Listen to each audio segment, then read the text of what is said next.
So in the last lecture, we saw Nozick's criticism of Rawls, right? And Rawls's claim that inequality in and of itself stands in need of justification. So in this lecture, I want to think a little bit about how a Rawlsian could respond to Nozick. I say a Rawlsian because it's funny. Rawls himself never actually bothered to respond to Nozick. He just kind of ignored him, which by all accounts enraged Nozick. Like, it bothered him to no end that Rawls just completely ignored his criticisms. It's even worse because Rawls and Nozick taught at the same university, and I'm told that Rawls had an office down the hall, like literally in the same building to Nozick, and just completely ignored him. Like, okay, isn't this cute, Nozick? You have these objections. You're not worth my attention. Right? Drove Nozick nuts by all accounts. But I do think Rawls was wrong to do this because I do think Nozick's criticisms of Rawls deserve to be taken very seriously. I think they're important, and I think Rawls or someone who supports him needs to say something. So that's what I want to do in this lecture, to think about what someone who supports Rawls, who agrees with Rawls' argument, a Rawlsian might say in response, and how Nozick might counter that. So here's the basic Rawlsian responses to Nozick, right? So a Rawlsian would say, look, the fact that someone like Chamberlain has this incredible athletic talent and they can make money because people want to see them, that's due to luck, right? It's due to genetics and environment. At the very least, if Chamberlain were 5'1", he probably would not be a basketball player people would want to pay a lot of money to see, right? The very least, a lot of this is due to genetics. Chamberlain has no control over that. It's luck, so he doesn't deserve what he earns. And, a Rawlsian would say the same for other people like Bill Gates or Steve Jobs or whoever. I hate to even grant that Bill Gates has talent because they force us to use Outlook at TCC, and I loathe Outlook. It's just the worst design program I've ever had to deal with in my life. I don't know why we can't have Google. But anyway, be that as it may, people who have talents that allow them to earn a lot of money, Rawls will say that's luck. And look, it's luck that Chamberlain does so well, but we imagine all the poor people in society who have too little.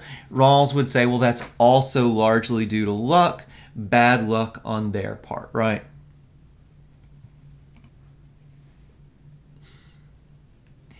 And if you were deciding rules from the original position, the Rawlsian would say, you would choose rules that said someone like Chamberlain had to help out the less well off, and even just people who are less well off, right? From the original position, you would choose those rules because you might be one of the people who's really poor. Even Chamberlain, Rawls would say, would choose those rules if he didn't know who he was going to be in society, right? Well, what would Nozick say to all that?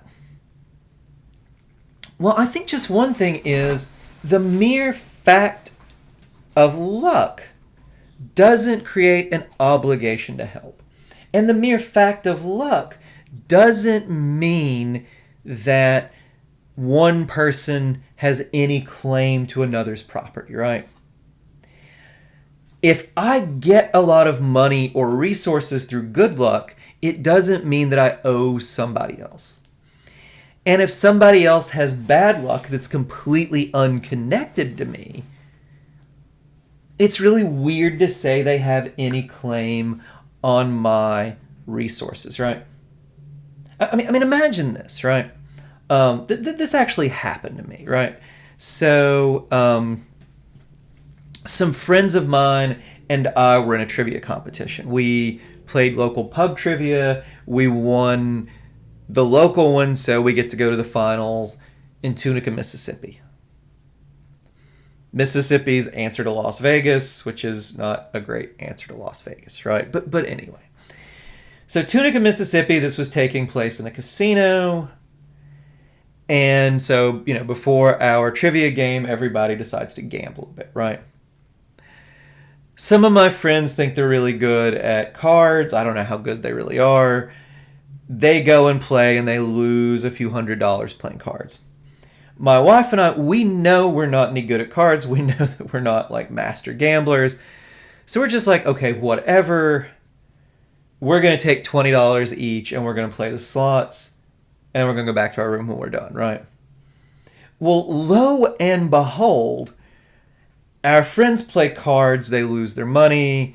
I think one guy lost like 100 or two. Another guy lost like 50. One woman we're with, I think, actually manages to win like 20 or something, but not much, right? She breaks even.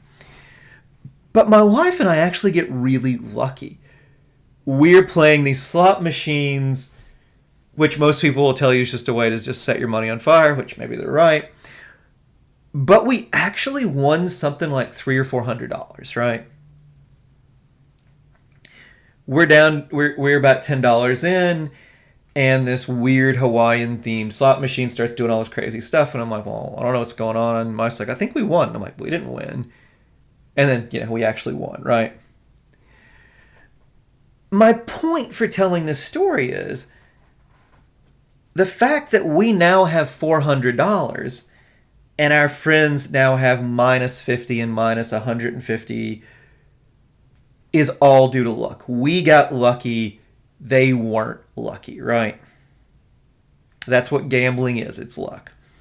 Even our friend who didn't lose money, the fact that she only won $20 is also luck, right? But it's pure luck that we have this money. It's pure luck that they lost money, let's say. Maybe part of it's skill because, maybe they didn't turn out to be as good at cards as they thought, but let's just say it's luck, right? Even if this is all luck, it would be really weird to say that we now owe our friends a share of our winnings, right? It'd be even weirder to say that we have to give, these guys who lost money a huge chunk of it to, compensate for the fact they had bad luck, right? They had bad luck, we had good luck. There's no connection between our good luck and their bad luck, right? And if there's not, why should we owe them any money? If you get lucky and your rich uncle just happens to like you and leaves you a bunch of money and he doesn't leave anybody else in the family money, it might be nice of you to share that money, right? That might just be good luck on your part. Cousin Billy, has some debts he didn't count on. Well, that's bad luck on his part. But would anybody think that Cousin Billy now has a right to your money, right? It'd be nice for you to help him. He doesn't have a right to it just because you had good luck and he had bad luck, right? That's a weird thing to say, that the mere fact of luck, good or bad, creates an obligation to help. If I were the reason my friends lost money,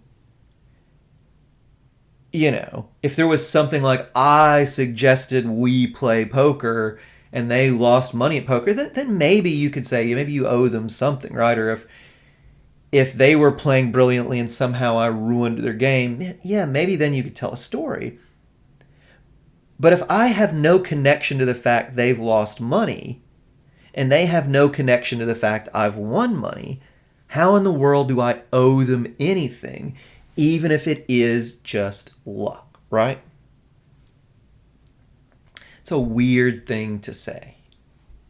So Nozick could just say, yeah, Rawls, you're right. You know what? It's luck. I'll grant you that.